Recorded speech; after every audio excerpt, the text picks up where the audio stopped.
राजमानी automotive तासगावमध्ये आपलं sir स्वागत आहे. आज आमच्या वर्कशॉपवर आलेली तासगावचे फेमस साऊथ इंडियन विघ्नहर्ता नाश्ता सेंटरचे मालक अण्णा यांची स्प्लेंडर गाडी. लगेच मेकॅनिकने आमच्या कामाला सुरुवात करून ड्रेन बोल्ट काढून ऑइल ड्रेन करून घेतले आणि दोन्ही साईड पॅनल खोलून गाडीची सीट पण काढून घेतली. त्यानंतर पाठीमागच्या कॅरेजची नटे काढून कॅरेज बाजूला काढून घेतले आणि पूर्ण मोडलेले काऊल पण काढून घेतले आणि त्याला बांधलेल्या तारा पण काढून घेतल्या.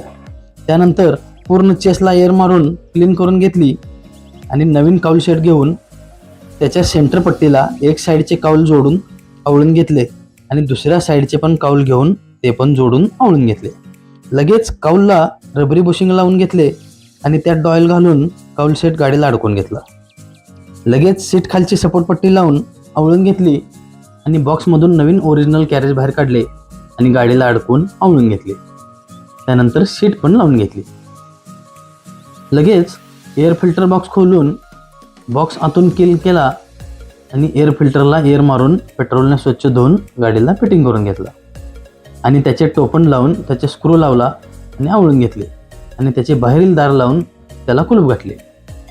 लगेच ड्रेन बोल्ट घेऊन त्याला क्लीन केला आणि पेस्टिंग करून गाडीला फिटिंग करून घेतला आणि इंजिन ऑइल घातले आणि ऑइल कॅप स्वच्छ करून बसवून घेतली. त्यानंतर उजव्या बाजूचे पण साईड पॅनल लावून घेतले आणि पाठीमागच्या चाकाचा ब्रेक आवळून घेतला आणि चेन आवळून सेटिंग करून घेतली आणि चाक आवळून गाडीला ट्रायलसाठी बाहेर काढली आणि ट्रायल घेऊन तिला चोळून आंघोळ पण घातली आणि आंघोळ घालून काम संपवले. धन्यवाद.